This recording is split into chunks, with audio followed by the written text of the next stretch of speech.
Rain had been following him for 3 days straight. It hung in the air like a secret, smeared across the windows of the train as it slowed into the station. The sign was barely legible. Saravale. Faded letters on chipped wood, half swallowed by ivy. No one got off the train, but him. No one got on. Just the sound of the engine groaning into silence behind him, leaving a heavy hush in its wake. He adjusted the strap of his camera bag, flicked on the mic pinned to his collar. The little red light blinked to life. The lens blinked with it. "This is day 4, he said quietly. Small provincial town. Off the map, mostly.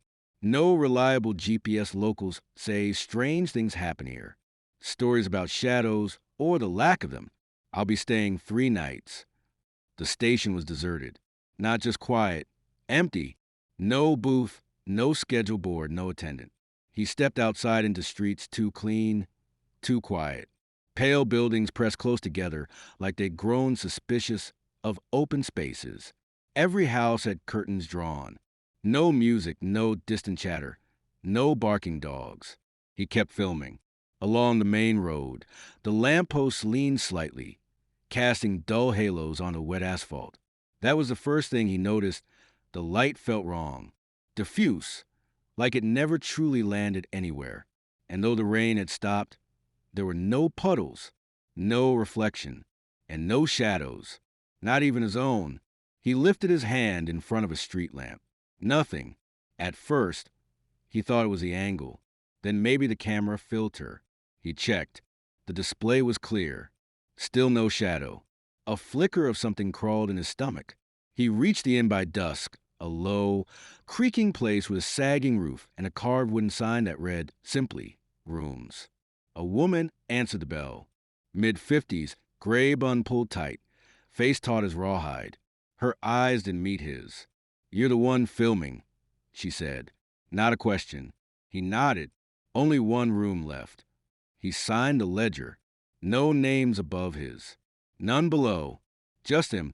"Is it true?" he asked, keeping his voice light. "What they say about this place?" She looked up sharply. "They shouldn't say anything." He smiled, uncertain. "You keep your windows closed at night," she said. "You feel what you want. But don't listen to anything that calls your name." She handed him the key. Room 3. Second floor. That night, he reviewed the day's footage. Nothing out of the ordinary, save for that curious absence of shadow. No tricks of light. No malfunction. Just people walking in sunlight and lamplight with nothing trailing behind them. And then, frame by frame, he noticed it. At the corner of the screen, during a panning shot of the main street. Something dark, skittering. Not a person. Not a cat.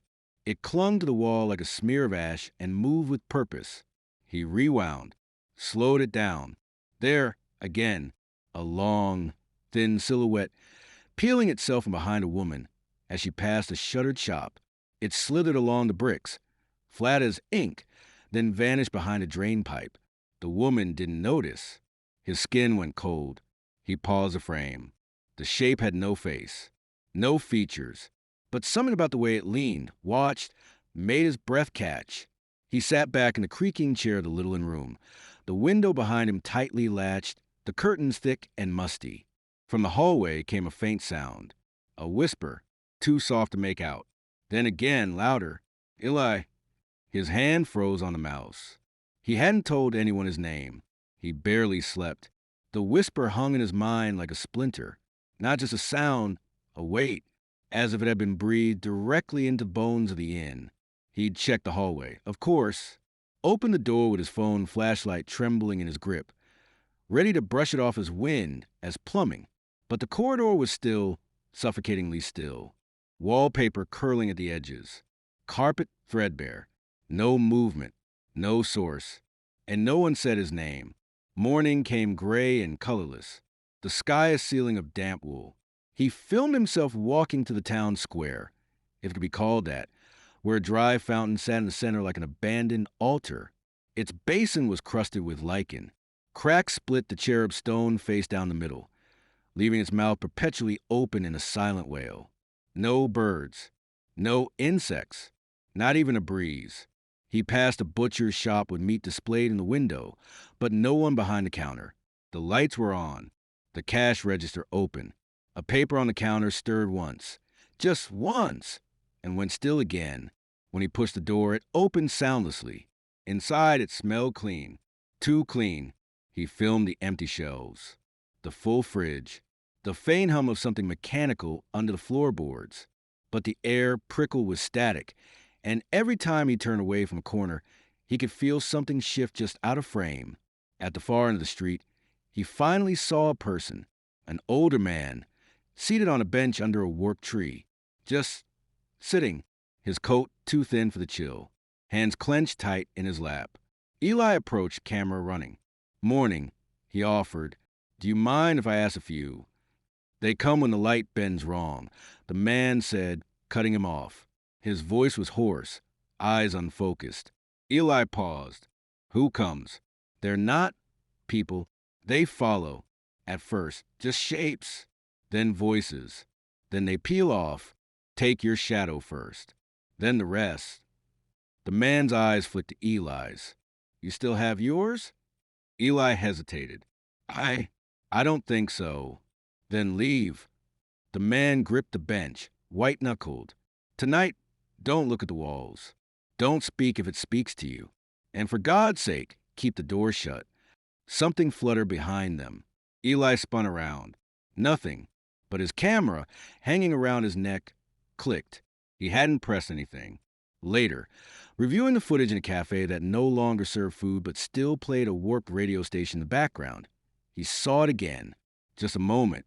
A frame that should have been still, empty street, cracked sidewalk, peeling posters. Now held a smear of motion. Not fast, not aggressive. Just there. A thin black silhouette crawling along the wall like tar, one limb dragging behind it. Its arms and legs impossibly long, its torso narrow. Human-shaped, but wrong. It passed behind a window, inside the building, and vanished. The radio fizzed. "Shadows, listen." He ripped out his earbuds. The cafe was silent. The woman behind the counter hadn't moved once. He was sure of it. That night, he barricaded his door with a chair, checked every window, every latch. No gaps. At 2:12 a.m., the camera turned on by itself. It recorded 3 minutes and 17 seconds. In the morning, Eli watched the footage, hands shaking. At first, nothing. The room dark, quiet, then movement. On the wall opposite the bed, a shadow detached itself. Long fingers gripped the corner of the window frame. It turned, slow and deliberate, as if knowing it was being watched. No face, but it raised its arm, thin as wire, and pointed at him. The frame glitched. Then a whisper, nearly drowned in static. "Not long now." He left the inn before dawn. Couldn't stay. Not after what the camera had shown. Not after that thing, that imprint, had pointed right at him like it knew his shape, like it already had him marked. Every instinct in his body screamed to run. But instinct had nowhere to go in Saravale. Road circled back. Signs vanished. GPS spun endlessly, always recalculating. The town had no edge, just a sense of enclosure, like a coffin without nails. He walked, filmed, kept the lens on every corner, every wall. Not for a documentary anymore. Not for views. Just proof. In case he forgot who he was. In case no one ever found him. Mid-morning, he met a woman near the train tracks. She stood alone beside a ruined shed, rubbing her arms though the air had turned warm and wet. Her clothes hung off her, like she'd worn them for too long. Her lips were cracked, eyes sunken, but she saw him, really saw him, the way hungry people notice food. "You still have your name?" she asked. Eli blinked. "What?" "They call your name, you know," she said. "At first it's comforting, familiar. Then it's not your voice anymore." He tried to speak, but she held up a hand. "Mine was Mara. I had a brother. I heard him one night, outside my window. He'd been gone 2 weeks. Dead. Car crash. But I heard him, laughing, whispering like when we were kids. I opened the door." She showed him her arm. The shadow along her wrist didn't match the angle of the sun. It stretched sideways, not from her, but off her, like it didn't want to be there anymore. I got most of it back, she said. Most? But not all. They keep pieces. Eli stepped back. Why are you still here? She laughed hollow. Because I can't remember the road out.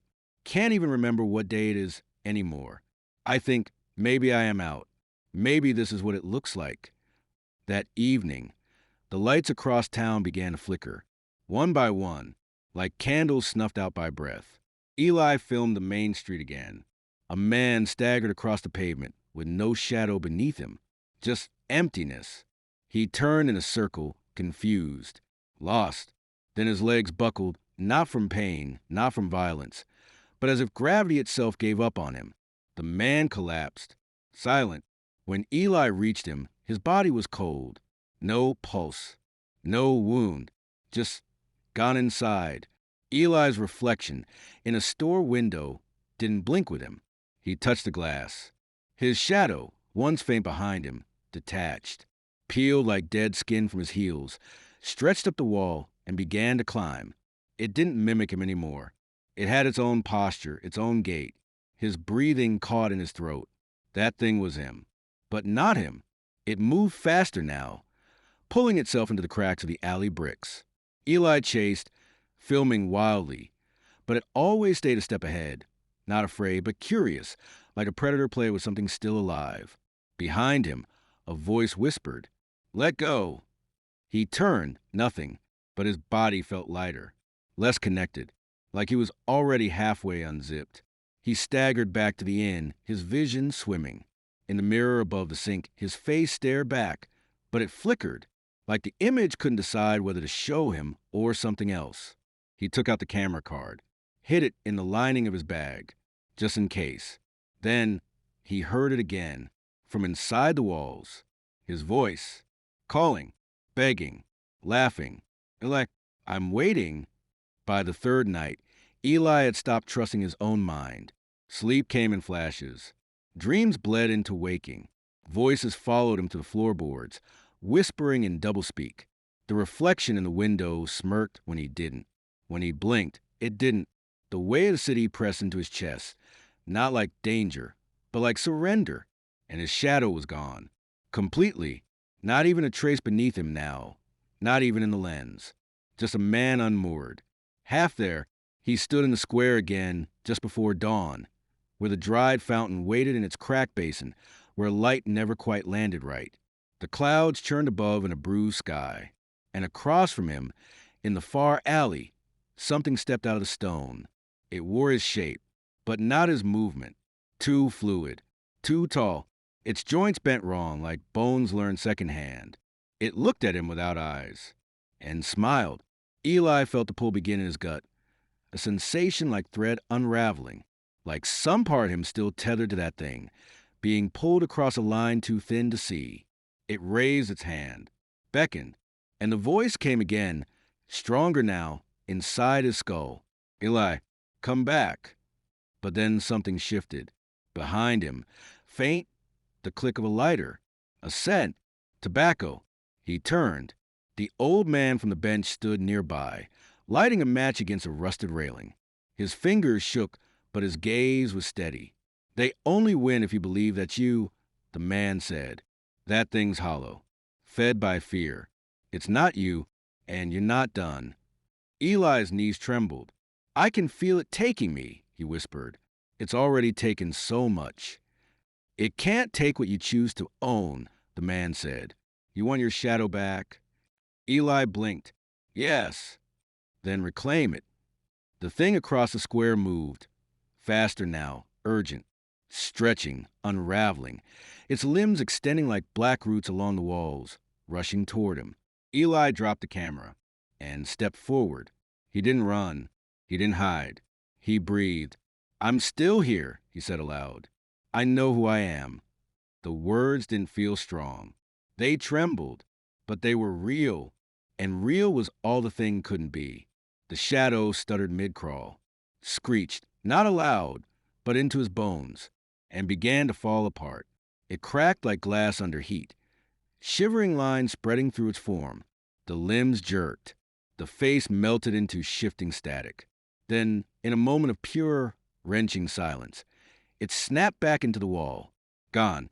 And as the first light of morning cut through the clouds, a thin line stretched from Eli's feet to the ground behind him. A shadow, his, not separate, not stolen, returned. The town exhaled. Lights blinked back on. The air softened. Somewhere, a bird sang, hoarse, hesitant. Rio. The man smiled. Now go, he said, before it forgets its loss. Eli boarded the 6:20 train out of Saravale. No one else on the platform. No one else on the train.